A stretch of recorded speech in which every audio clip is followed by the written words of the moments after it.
Well, greetings students and welcome to the presentation on South American independence. This presentation was inspired by this amazing interaction I had with my Latin American history professor many decades ago. Brings back awesome memories. So here's the two essential questions for this presentation. Number one, why did the wars of independence occur when they did in South America? And number two, why weren't the South Americans able to unify and form something akin to the United States of South America, like obviously the United States was able to do after the Revolutionary War? Well, it was many moons ago, and your humble narrator was just chilling out in Latin American history class, and we were talking about this very subject, and I became perplexed. So I prompted my cool professor, and I asked her, hey, when the South American nations obtained their independence from Spain, why didn't they unify and form a powerful nation? Well, she went off. She loved this question. She launched onto a tangent that then consumed the entire rest of the period, which I think was about 10 or 15 minutes, answering that question, responding to my prompt. And that response is the basis of this presentation.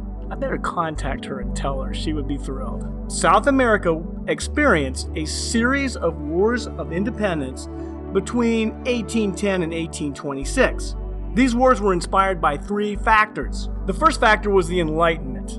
The Enlightenment was an intellectual movement which dominated the world of ideas in Europe during the 18th century.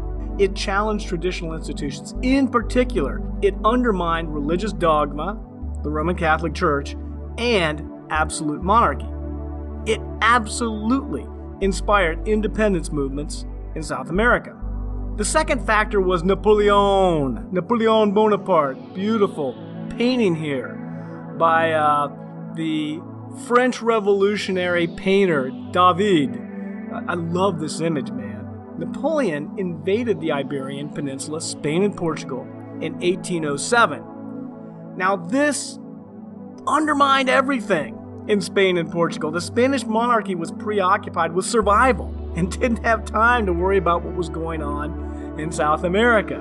And this absolutely left the South Americans to their own devices, and they were determined to get independence. Now, after Napoleon was finally defeated, there was a movement in Europe to restore monarchy, to get away from the Enlightenment ideas of the French Revolution and bring back monarchy, and that happened in Spain. But just half a decade after Napoleon's defeat at Waterloo, the Spanish monarchy was once again in turmoil. And in 1820, a wave of popular revolts rocked Spain.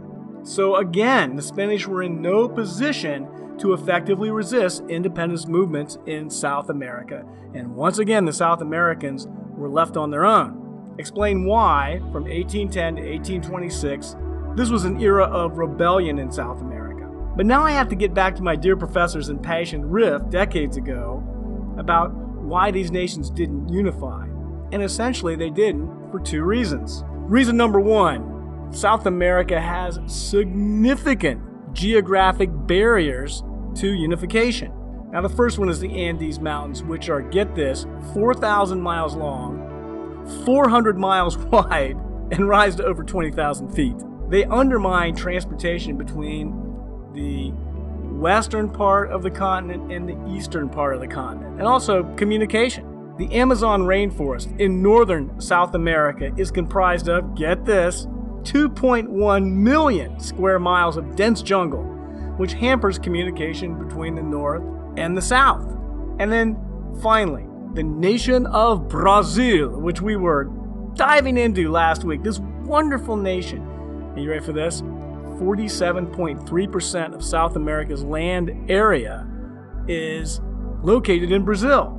They speak Portuguese. They are not part of the Spanish language family of South America.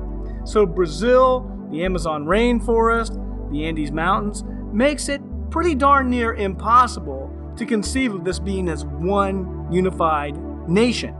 And then reason number two, South America was dominated by very conservative institutions. Spain was a monarchy. The people of South America had no experience, zero experience living under democratic rule, or self-rule for that matter. Now think about the British colonies in America, North America, that became the United States. Each one of them had a colonial legislature. Many of them had constitutions. England was a democracy. That was our role model here in the United States. South Americans didn't have that. Their role model was authoritarian government. While democratic governments have been utilized in South America since independence, and that was certainly their goal. Their Enlightenment goal was to create democracies. The dominant political model has been authoritarianism, based largely on the Spanish model of having a monarch. The political institutional apple does not fall far from the tree. And which brings me to this concept that's really hugely significant in South America. It is the concept of personalismo. Personalismo in South America is the idea that a strong authoritarian ruler is more successful than elusive democratic institutions. A perfect example of this would be the handsome Simón Bolívar, who is like the George Washington of South America. Bolivia is named after this gentleman.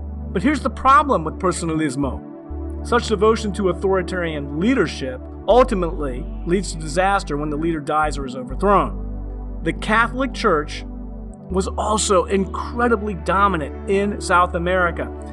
During colonial times, South America was not a secular state. There was no separation of church and state.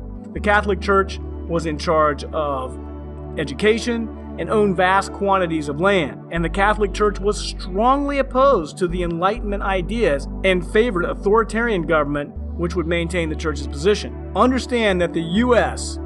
was almost unsuccessful in forging a nation after the War of Independence. If the Articles of Confederation had not been replaced by the Constitution, that the states would have broke apart into smaller nations. Here in Ohio, we'd be part of Virginia. Hallelujah. These obstacles to unification that I spoke of were just too insurmountable in South America to create the United States of South America.